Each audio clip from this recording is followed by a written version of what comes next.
The crystal wine glass felt heavier than it should have in my trembling fingers. The weight of 43 years of marriage ceremonies and birthday toasts and quiet Sunday dinners suddenly concentrated into this single moment. I could hear my own heartbeat in my ears, drowning out the cheerful Christmas music that had been playing from the kitchen speakers just moments before. The dining room had gone silent, except for the soft tick of the grandfather clock in the corner and the barely audible sound of my daughter-in-law's breathing as she waited for my response. "We got married last week," she had said. Her chin lifted in that defiant way that reminded me so much of my son when he was 12 and had broken my favourite vase. "You weren't invited because you're too dramatic." The words hung in the air like smoke from a snuffed candle, acrid and impossible to ignore. I could smell the ham cooling on the table, the cinnamon from the apple pie I'd spent 3 hours making that morning, the pine from the Christmas tree we'd decorated together just 2 weeks ago when everything still felt normal, when I still believed I was part of this family. Before I dive in, let me know in the comments where you're watching from. And if you enjoy stories like this, please like and subscribe. It helps me keep sharing more. My son David sat frozen beside his new wife, his fork halfway to his mouth, a piece of glazed carrot balanced precariously on the tines. His eyes darted between Sarah and me like he was watching a tennis match, but his face had gone pale in a way that told me he knew exactly what bomb his wife had just dropped. The Christmas lights from the tree cast red and green shadows across his features, making him look like a stranger. "Congratulations," I heard myself say, and I was surprised by how steady my voice sounded. How normal. I even managed to raise my glass, the wine catching the light like liquid rubies. "To the happy couple." Sarah's expression shifted slightly, a flicker of uncertainty crossing her face. She had expected tears, maybe, shouting, drama, as she'd put it. Instead, I took a sip of wine and set the glass down with the same careful precision I'd used to set this table every Christmas for the past 15 years, since David had started bringing girlfriends home. The silence stretched between us like a taut wire. I could hear Mrs. Henderson's dog barking next door, the distant sound of children playing in the snow, the normal sounds of a Christmas evening that felt suddenly foreign in my own dining room. My hands found my phone in my lap, muscle memory guiding my fingers to the banking app I'd been using for the past 3 years to make those monthly payments.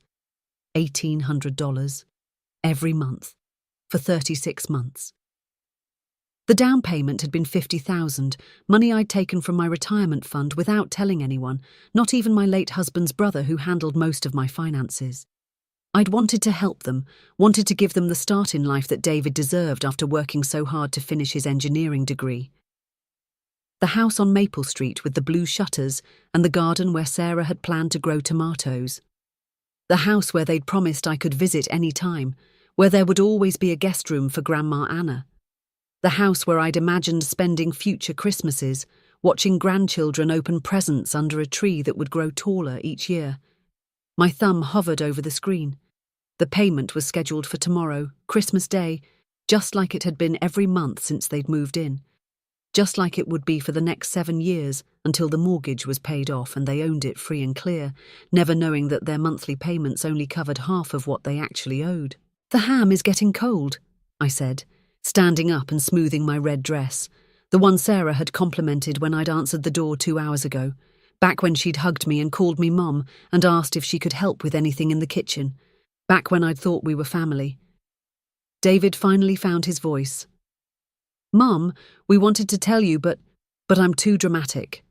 I finished for him, my finger moving across the phone screen with deliberate precision. "Cancel recurring payment. Are you sure?" Yes, I was sure. "I understand completely." The confirmation appeared instantly. Payment cancelled. The bank would call them tomorrow morning when the automatic withdrawal failed. They'd probably think it was a mistake at first, some computer glitch that could be sorted out with a phone call. It might take them days to realise that the mysterious benefactor who'd been covering half their mortgage had simply vanished. Sarah was staring at me now, her fork forgotten in her hand. "Anna, you're being dramatic?"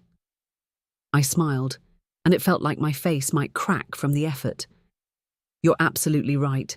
I've always been too emotional about family, too invested in people who clearly don't want me around. I walked to the kitchen, my heels clicking against the hardwood floor that David had helped me refinish last spring. The sound echoed through the house like a countdown, each step taking me further away from the life I'd thought I was living. Behind me I could hear urgent whispers, the scrape of chairs being pushed back, the soft thud of Sarah's hand hitting the table. The kitchen felt different now, like I was seeing it through someone else's eyes. The Christmas cookies I'd spent yesterday decorating, each one carefully iced with little holly leaves and red berries. The stockings hanging from the mantel, including the new one I'd bought for Sarah with her name embroidered in gold thread. The photo on the refrigerator from last year's Christmas, all three of us laughing at something David had said, our arms around each other like we belonged together. I pulled the photo down and held it for a moment, studying Sarah's face. She'd seemed so genuine then, so grateful for everything I'd done to welcome her into our family.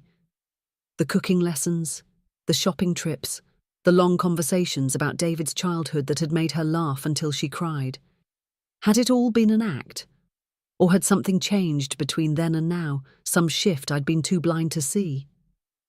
The back door was open just a crack, letting in the cold December air and the sound of snow beginning to fall. I could smell the winter on the wind, clean and sharp and full of promise. Or maybe it was full of endings. Sometimes it was hard to tell the difference. My phone buzzed in my hand. A text message from my bank confirming the cancellation. Another buzz. An email receipt. The digital trail of a decision that couldn't be undone. A bridge burned with the touch of a finger. From the dining room came the sound of chairs scraping, urgent voices. David saying my name in a tone I hadn't heard since he was a child and had broken something precious. But I didn't turn around. Instead, I stood at the kitchen window and watched the snow fall, each flake catching the light from the Christmas decorations before disappearing into the darkness. The grandfather clock chimed 9 times, and somewhere in the distance I heard the sound of a car door slamming. The sound of David's car pulling out of my driveway cut through the night like a blade, his headlights sweeping across my kitchen window one last time before disappearing down the street. I stood there for a long moment, watching the snow accumulate on the windowsill, each flake melting against the warm glass before sliding down like tears I refused to shed. The house felt enormous around me, every room suddenly too big, too quiet, too full of memories that now felt like lies. I turned back to the dining room where 3 plates sat abandoned, the Christmas feast I'd spent 2 days preparing growing cold under the chandelier David had helped me hang 5 years ago. Sarah's wine glass was still half full, lipstick staining the rim in a perfect crescent moon. Her napkin was crumpled beside her plate, thrown down in haste when they'd finally realised I wasn't going to break down and beg for forgiveness. The ham sat in the centre of the table like a monument to my foolishness, glazed and garnished with pineapple rings that now looked garish under the warm light. I'd gotten up at 6 this morning to start the preparations, humming Christmas carols as I worked, imagining Sarah's face when she tasted my grandmother's secret recipe for the glaze. I'd even set out the good china, the Spode Christmas pattern that had been my mother's, each piece carefully hand-washed and polished until it gleamed. My phone buzzed again. Another confirmation from the bank, this one showing the updated payment schedule. Or rather, the lack of one. 36 payments made, 84 payments cancelled. The mathematics of betrayal, calculated in dollars and cents and broken promises. I picked up Sarah's plate and scraped the untouched food into the garbage disposal, the sound harsh and grinding in the silence. The mashed potatoes I'd whipped by hand, the green bean casserole with the crispy onions on top, the cranberry sauce made from fresh berries I'd bought at the farmer's market last weekend, all of it disappearing down the drain like it had never existed. The kitchen window reflected my face back at me as I worked, and I was startled by what I saw.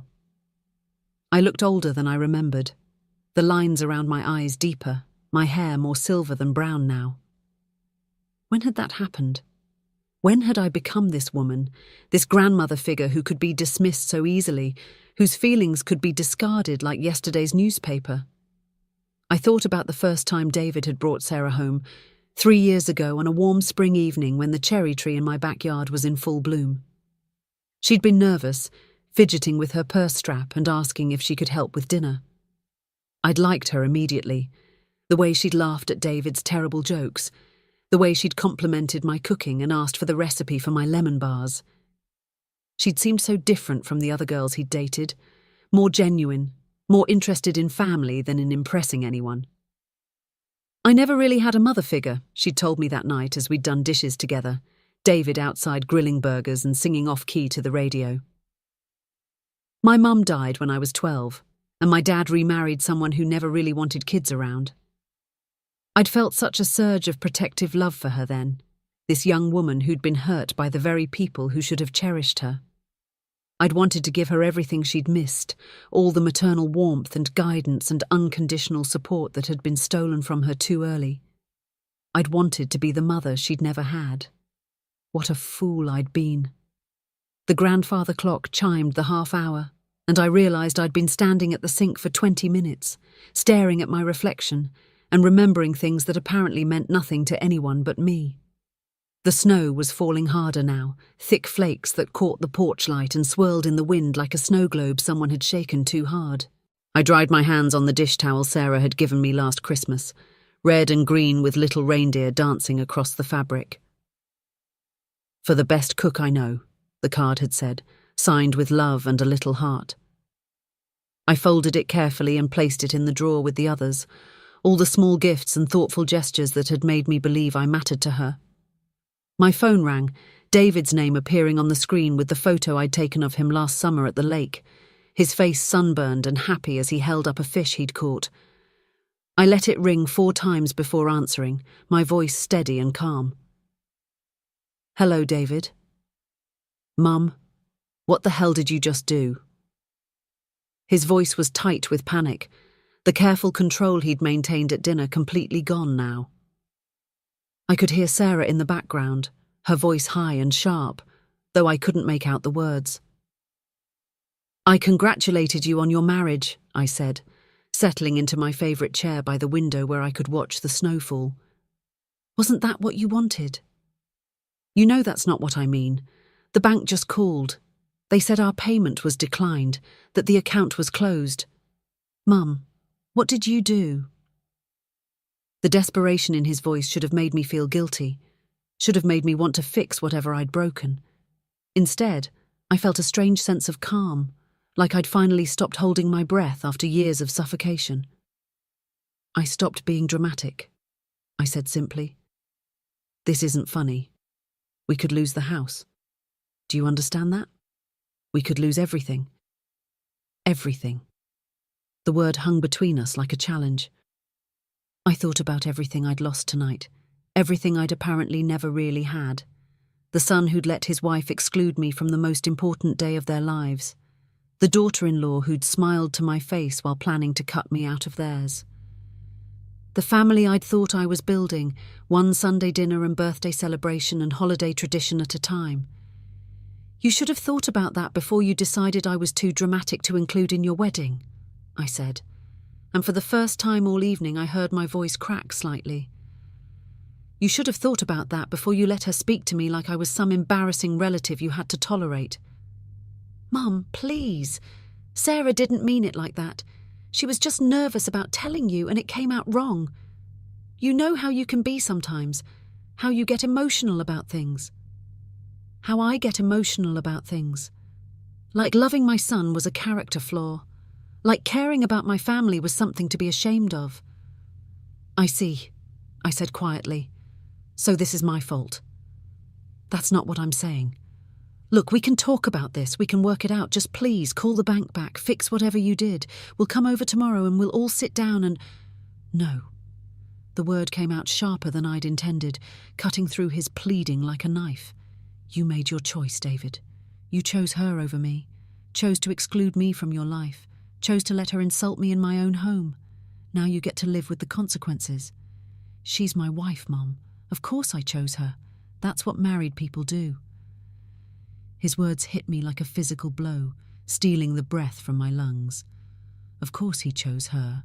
Of course.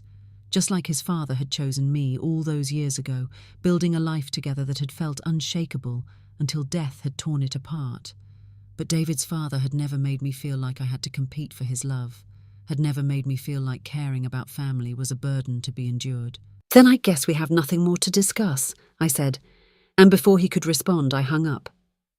The phone rang again immediately, but I turned it off and set it aside. Outside, the snow was falling so hard now that I could barely see the streetlights, the whole world disappearing into white silence.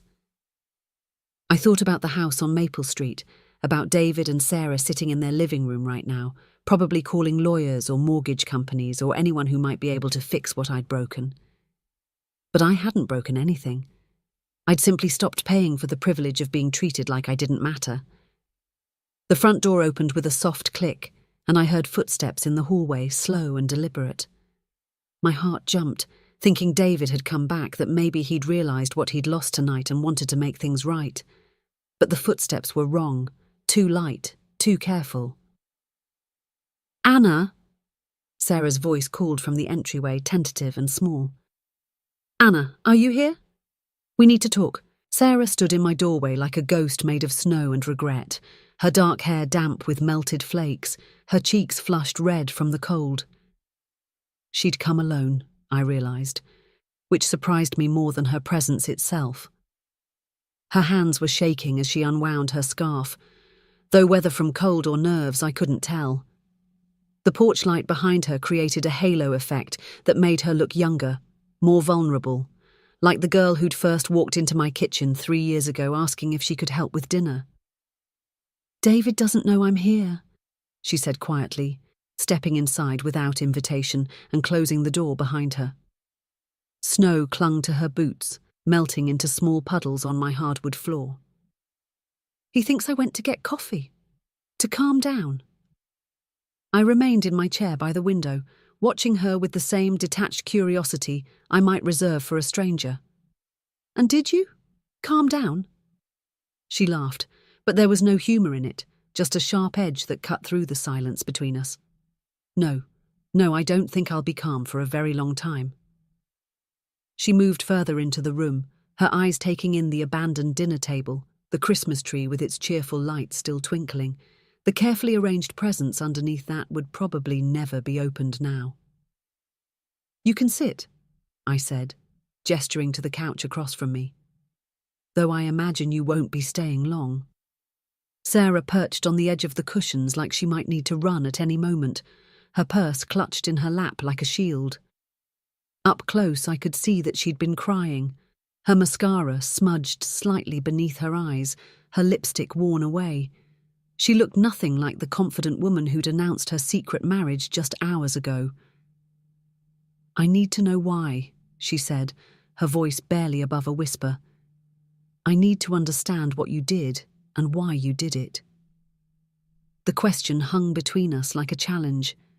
I could smell her perfume, the same vanilla and jasmine scent she'd worn to every family gathering, every Sunday dinner, every occasion when she'd played the role of the loving daughter-in-law. It seemed wrong somehow that she should smell the same when everything else had changed so completely. "I think you know exactly what I did," I said, my voice steady despite the storm of emotions churning in my chest. "The question is whether you're here to apologize or to manipulate me into undoing it." Her face crumpled slightly, and for a moment she looked like the scared 12-year-old girl who'd lost her mother, the one who'd told me she'd never had a mother figure. "Anna, please. I know what I said was wrong. I know I hurt you. But you have to understand I was scared." "Scared of what?" "Scared of including me in your wedding. Scared of treating me like family. Scared of disappointing you." The words came out in a rush, like she'd been holding them back for months. "Scared of not being good enough, of not living up to whatever image you had of me. You've been so good to me, so generous and kind, and I felt like I could never measure up to what you wanted me to be." I studied her face, looking for signs of deception, for the calculated manipulation I'd expected. Instead, I saw something that looked disturbingly like genuine pain. "So you decided to exclude me entirely?" It wasn't supposed to happen like that. We were going to have a small ceremony, just the two of us, and then tell everyone afterward. But then David's college friends wanted to come, and my cousin flew in from Seattle, and suddenly it wasn't small anymore. It was this whole thing, and I panicked. She was crying now, tears streaming down her cheeks as she spoke. I kept thinking about how you'd want to help plan everything, how you'd have opinions about the flowers and the dress and the venue, how you'd want to make it special and meaningful, and I was terrified that I'd mess it up somehow, that I'd prove I wasn't worthy of being your daughter-in-law. The words hit me like physical blows, each one more painful than the last. Because underneath the hurt and anger, I could hear the truth in what she was saying. I had wanted to help plan their wedding. I'd been dreaming about it for months, imagining the dress shopping and the cake tasting, and all the little moments that mothers and daughters were supposed to share. I'd wanted to give her the wedding experience she'd never had with her own mother. So, instead of talking to me about your fears, you decided I was too dramatic to include, I said, my voice harder than I felt. You decided it was easier to hurt me than to risk disappointing me. I know how it sounds. I know how cruel it was. But Anna, you have to believe me when I say I never meant for it to come out like that. I was going to tell you gently, privately, after dinner. I was going to explain everything and ask for your forgiveness. But you didn't. You announced it like a weapon, like you were trying to hurt me as much as possible. Sarah's hands twisted in her lap, her wedding ring catching the light from the Christmas tree. It was a simple band, nothing like the elaborate engagement ring David had shown me months ago when he'd asked for my blessing to propose. David kept pushing me to tell you. All through dinner, he kept giving me these looks, these little nudges. And I felt cornered, like everyone was waiting for me to confess some terrible crime. So I just blurted it out, and it came out all wrong. I wanted to believe her. God help me. Part of me still wanted to believe that this was all a misunderstanding, that the girl I'd grown to love like a daughter was still in there somewhere beneath the fear and poor choices. But the rational part of my mind, the part that had been protecting me since my husband died, knew better. Even if I believed that, I said slowly, it doesn't change what you said about me being too dramatic. That wasn't fear talking, Sarah. That was contempt. She flinched like I'd slapped her, and maybe I had, in a way. You're right. You're absolutely right, and I hate myself for saying it. I was defensive and scared, and I lashed out at the person who least deserved it. But Anna, please, you have to know that I don't really think that about you. You're not dramatic, you're passionate and loving and everything I wish I could be. Then why did you say it? The question hung in the air between us, heavy with the weight of broken trust and shattered illusions. Sarah was quiet for a long moment, staring at her hands, and when she finally looked up, her eyes were red and swollen with tears.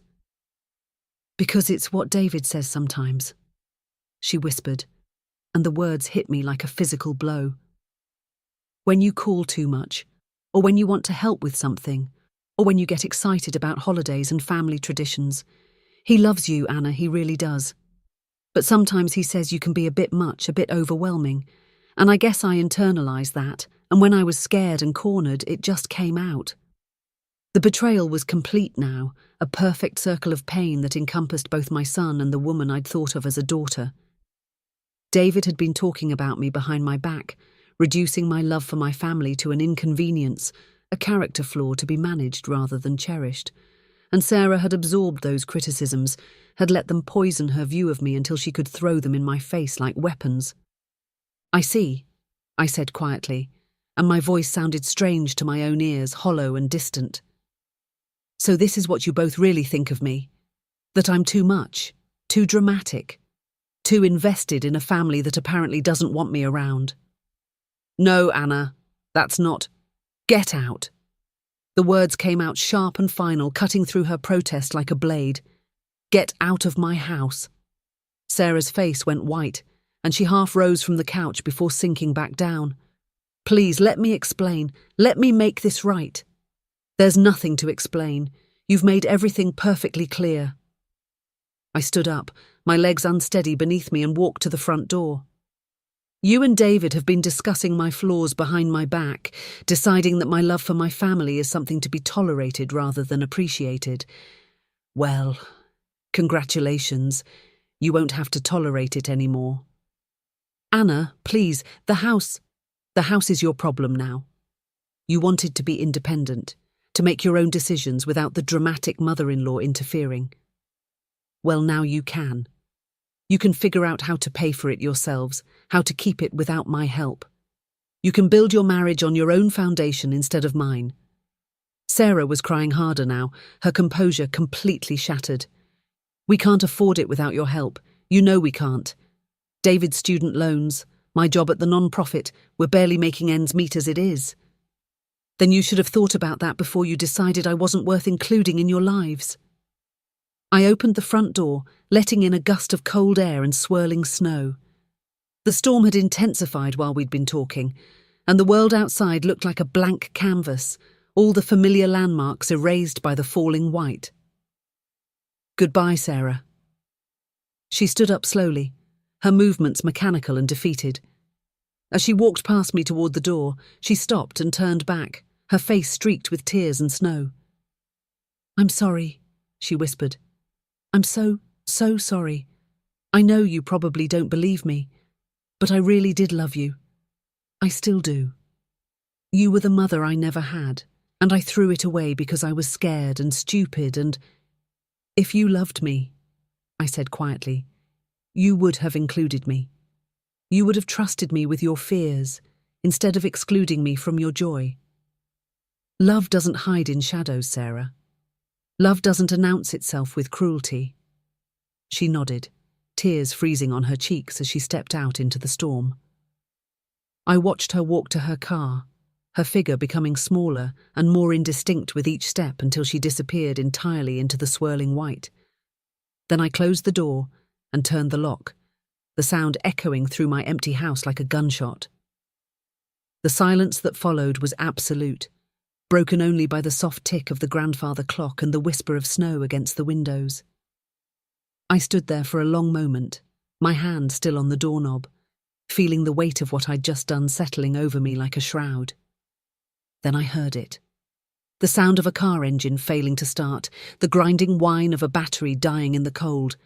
Once, twice, 3 times Sarah tried to start her car, each attempt weaker than the last. Then silence again, and I knew she was stranded in my driveway, trapped by the storm and her own poor choices. I could let her in. I could offer her shelter until the storm passed, could call David to come get her, could pretend that the last few hours had never happened. It would be the kind thing to do, the maternal thing to do. Instead, I walked to the kitchen and put the kettle on for tea, the sound of Sarah's footsteps crunching through the snow toward my front door, growing fainter with each step as she walked away into the storm. The sound of Sarah's footsteps fading into the storm should have brought me relief, but instead it left me feeling hollow, like I'd carved something essential out of myself and thrown it into the snow. I stood at the kitchen counter waiting for the kettle to boil, my hands wrapped around my empty mug for warmth I couldn't seem to find. Through the window, I could see her car still sitting in my driveway, already half buried under the accumulating snow, a monument to choices that couldn't be undone. The kettle's whistle cut through the silence like a scream, and I poured the boiling water over a chamomile tea bag, watching the pale golden colour bloom through the clear liquid. My grandmother had always said chamomile could cure anything that ailed you, but I doubted she'd ever tested it against the particular ache of discovering that the people you loved most saw your love as a burden. I carried my tea to the living room and settled back into my chair by the window, pulling my late husband's Afghan around my shoulders. Robert had bought it for me on our honeymoon in Ireland, a soft wool throw in shades of green and cream that still smelled faintly of his cologne even after all these years. He'd always said I worried too much about David, that I needed to let him make his own mistakes and find his own way. Maybe he'd been right. Maybe I had been too much, too involved, too dramatic. But Robert had never made me feel ashamed of loving deeply. He'd never rolled his eyes when I spent hours planning David's birthday parties, or stayed up all night sewing Halloween costumes, or cried at his high school graduation.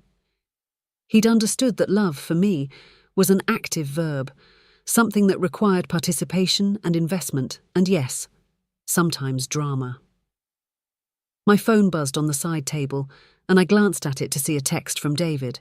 "Sarah's car won't start. She's walking to the gas station on 5th Street. This is insane, Mum. It's a blizzard out there." I stared at the message for a long moment, my thumb hovering over the keyboard. The gas station was nearly 2 miles away, and in this weather, it might as well have been on the moon. Sarah would be soaked through and half frozen by the time she got there, assuming she didn't get lost in the whiteout conditions. The maternal instinct that had been honed over 32 years of raising David screamed at me to call her back, to offer shelter, to fix this mess like I'd fixed so many others. Instead, I turned the phone face down and took another sip of tea. The grandfather clock chimed 11, and I realised I'd been sitting in the dark for over an hour, watching the snow pile up against the windows like nature was trying to bury my house along with my illusions. The Christmas tree lights cast coloured shadows on the walls, red and green and gold dancing across the family photos that lined the mantel. David's school pictures, graduation photos, the wedding picture of Robert and me that had sat in the same spot for 23 years. I got up and walked to the mantel, picking up the photo of David's college graduation. He was grinning at the camera, his cap slightly askew, his arm around my shoulders as we posed in front of the university's main building. I remembered that day so clearly, how proud I'd been, how I'd cried during the ceremony and embarrassed him in front of his friends. "Mum, you're being dramatic," he'd said, but he'd been laughing when he said it and he'd hugged me tight afterward. When had that affectionate teasing turned into genuine criticism? When had my love become something to be managed rather than celebrated? I set the photo back down and picked up another one, this one from last Christmas. The three of us around this very tree, Sarah wearing the red sweater I'd given her, David's arm around both of us as we smiled at the camera. We'd looked like a real family then, like people who belonged together. But maybe it had all been an illusion, a performance Sarah had put on to keep the peace while secretly resenting every moment of it. The sound of a car door slamming outside made me look up, and I saw headlights cutting through the snow in my driveway. David's truck, I realised, the big blue Ford he'd bought last year, with the bonus from his engineering firm. He must have come to get Sarah's car, or maybe to confront me again about the mortgage payments. Either way, I wasn't interested in another round of accusations and justifications, but the footsteps that approached my door were too heavy to be David's, and when the doorbell rang, it was followed by a voice I didn't recognise. "Mrs. Morrison, this is Officer Jenkins with the County Sheriff's Department. I need to speak with you about Sarah Morrison." My blood turned to ice in my veins, and I was at the door before I'd consciously decided to move. I opened it to find a young police officer standing on my porch, snow covering his uniform hat and shoulders. Behind him, I could see his patrol car with its lights flashing, casting red and blue strobes across the white landscape. "What's happened?" I asked, though part of me already knew, had known from the moment I'd let her walk out into the storm. "We found a young woman about a mile from here, collapsed in a snowbank near the intersection of 5th and Maple. She was unconscious, suffering from hypothermia. She had your address in her phone as an emergency contact." The world tilted sideways, and I had to grip the doorframe to keep from falling. Is she alive?" "She's at County General now, stable but serious. The doctors say if we'd found her even 20 minutes later..." He didn't finish the sentence, but he didn't need to. "Her husband is with her now. He asked me to come get you, said you'd want to know." I stared at him. This young man who couldn't be much older than David, who was looking at me with a mixture of professional sympathy and personal confusion. He probably couldn't understand how a grandmother could let her daughter-in-law walk out into a blizzard, how someone who was supposed to love and protect could choose revenge over compassion. "Mrs. Morrison? Ma'am? Do you need a ride to the hospital?" I shook my head, not trusting my voice to work properly. "I'll drive myself." He looked sceptical, glancing at the snow that was still falling heavily. "Are you sure? The roads are pretty bad and you seem upset." Upset. Such a small word for the earthquake that was happening inside my chest, the way my carefully constructed justifications were crumbling like a house built on sand. I'd told myself that Sarah deserved whatever consequences came from her choices, that I was simply protecting myself from further hurt.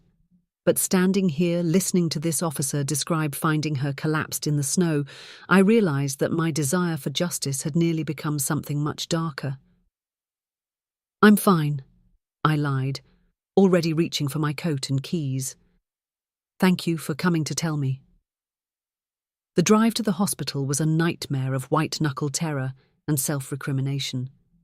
The roads were nearly impassable, my car sliding and skidding through intersections where the traffic lights swayed in the wind like Christmas ornaments. Twice I nearly ended up in a ditch, and by the time I reached the hospital parking lot, my hands were shaking so badly I could barely turn off the engine. The emergency room was bright and sterile and smelled of disinfectant and fear. I found David in the waiting area, slumped in a plastic chair with his head in his hands. He looked up when he heard my footsteps, and I was shocked by how much older he seemed, how the events of the evening had carved new lines around his eyes and mouth. "She's going to be okay," he said without preamble, his voice hoarse with exhaustion. "Frostbite on her fingers and toes, mild hypothermia, but she's going to be okay." I sank into the chair beside him, my legs suddenly unable to support my weight. "David, I'm so sorry. I never meant for this to happen. I never wanted her to get hurt." He looked at me then, really looked at me, and I saw something in his eyes I'd never seen before. Not anger, not disappointment, but a kind of weary sadness that cut deeper than any accusation could have. "I know you didn't," he said quietly. "But Mum, what you did tonight, cancelling the mortgage, letting her walk out into a blizzard, that's not the woman who raised me. That's not the mother I know." His words hit me like physical blows, each one more painful than the last. Because he was right. The woman who'd raised him would never have chosen revenge over compassion, would never have let pride override love. The woman who'd raised him would have run after Sarah the moment she heard that car fail to start, would have wrapped her in blankets and made her hot chocolate and found a way to work through their problems together. "I was hurt," I whispered, the words barely audible over the hospital's ambient noise. I felt betrayed and excluded, and I wanted them to understand what that felt like. "And now you do understand," David said, his voice gentle but firm. "Now you know what it feels like to almost lose someone you love because of pride and stubbornness and the need to be right." A doctor appeared in the doorway, a middle-aged woman with kind eyes and tired shoulders. "Mr. Morrison, your wife is awake and asking for you, and for—" She glanced at her chart. "Anna?" David stood up and looked down at me, his hand extended. "She wants to see you, Mum. Despite everything that happened tonight, she wants to see you."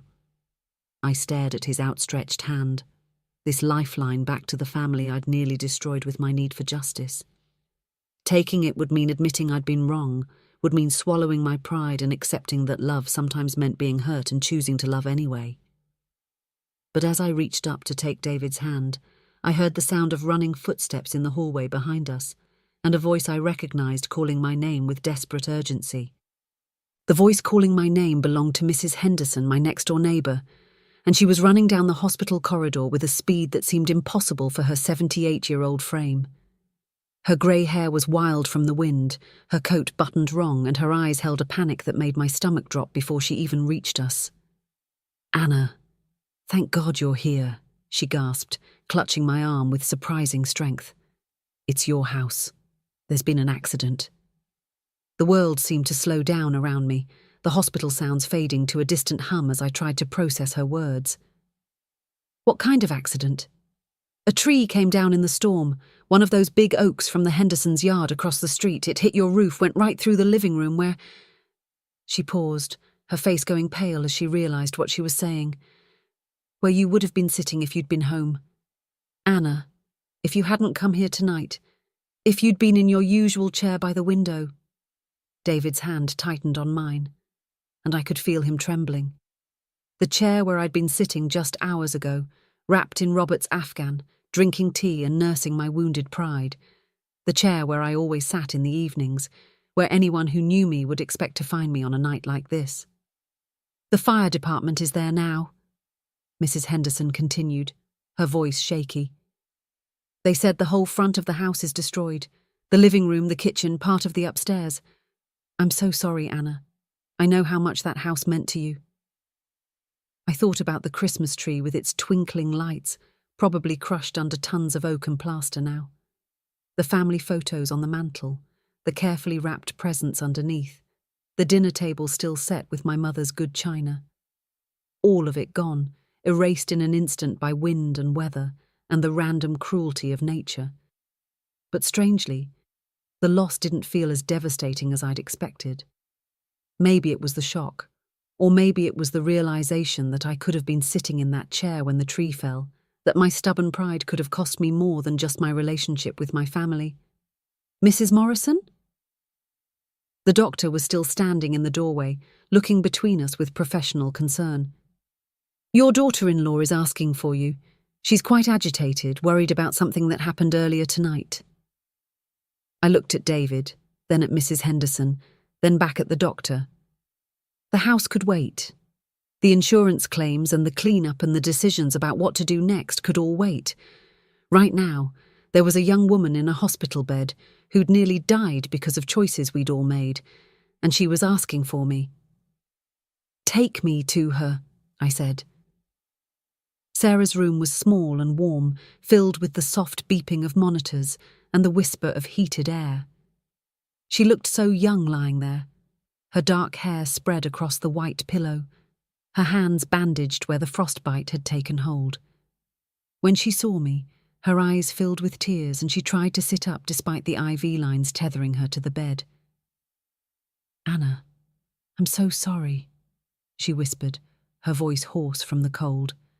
"I'm sorry about everything, about the wedding, about what I said, about being such a coward." I moved to her bedside and took her unbandaged hand in mine, feeling how cold her fingers still were despite the warm room. "Shh, don't apologize. I'm the one who should be sorry. I let you walk out into a storm because I was hurt and angry, and I nearly lost you because of it. You had every right to be angry. What I said was cruel and unfair, and what you said was honest," I interrupted, surprising myself with the admission. "Maybe not kind, but honest. And maybe I needed to hear it, needed to understand how my love was being perceived." David appeared in the doorway, and I could see the relief on his face as he watched us talking. He came to stand beside the bed, his hand resting on Sarah's shoulder, and for the first time all evening, we looked like a family again. Broken, maybe, and definitely changed, but still connected by something stronger than pride or hurt feelings. "There's something else," I said, looking between them. "Mrs. Henderson came to tell me that a tree fell on my house tonight.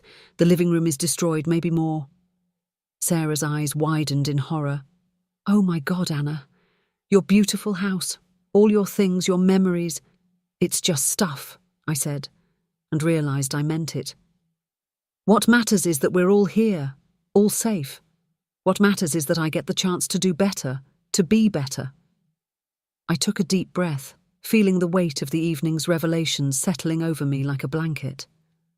"I want you both to know that I'm going to reinstate the mortgage payments. Not because you asked me to, and not because I feel guilty about what happened tonight, but because I love you. Because family helps family, even when they hurt each other, even when they make mistakes." David started to protest, but I held up my hand. "Let me finish. I'm also going to step back, give you both the space you need to build your marriage without feeling like you have to manage my feelings or include me in every decision. I've been so afraid of losing you that I've been holding on too tight, and that's not fair to any of us." Sarah was crying now, tears streaming down her cheeks as she squeezed my hand. "I don't want you to step back. I want you to be part of our lives, part of our family. I need to learn how to be honest about my fears instead of lashing out when I feel overwhelmed. And I need to learn how to love without smothering," I said. "How to support without controlling. how to be a mother-in-law instead of trying to be a mother. The three of us sat in silence for a moment, the weight of the evening's events settling around us like snow. Outside the hospital window, I could see that the storm was finally beginning to ease, the wind dying down and the snow falling more gently now. Dawn was still hours away, but I could feel something shifting, some fundamental change in the way we related to each other. "So what happens now?" David asked quietly. I thought about my destroyed house, about the insurance calls I'd need to make, and the decisions about whether to rebuild or start fresh somewhere new. I thought about the mortgage payments I'd reinstate tomorrow, and the boundaries I'd need to learn to respect. I thought about the wedding I'd missed, and the grandchildren I hoped to meet someday, and the family dinners we'd share in whatever home I ended up calling my own. "Now we figure it out together," I said. "We make mistakes, and we forgive each other, and we try to do better next time. We remember that love isn't about being perfect or never getting hurt. It's about choosing each other, again and again, even when it's hard." Sarah smiled through her tears, and David leaned down to kiss her forehead, and I felt something I hadn't felt all evening. Hope. Not for the family I'd thought I wanted, the one where everyone always got along and no one ever said hurtful things, but for the family we actually were. Messy and complicated and human, but bound together by something stronger than our individual flaws. The doctor returned to check on Sarah, and David and I stepped out into the hallway to give them privacy. We stood by the window looking out at the snow-covered parking lot, both of us lost in our own thoughts. "Mum," David said finally, "I'm sorry about what I said about you being dramatic. You're not dramatic. You're passionate, and I should have appreciated that instead of complaining about it." I reached over and took his hand, this man who'd grown from the little boy I'd rocked to sleep into someone I was proud to call my son. "We both have things to work on. But David, promise me something. Promise me that if you ever feel like I'm overstepping or being too much, you'll talk to me directly instead of talking about me behind my back. I can handle honest conversation. What I can't handle is feeling like I'm being tolerated instead of loved." He nodded, squeezing my hand. "I promise. And Mum, I do love you. Even when I'm frustrated or overwhelmed, I love you. I never want you to doubt that." As we stood there watching the snow fall, I thought about the moral of this long, difficult night. Love isn't about never hurting each other or never making mistakes. Love is about what you do after the hurt, after the mistakes, after the pride and anger have had their say. Love is about choosing forgiveness over revenge, understanding over judgment, hope over fear.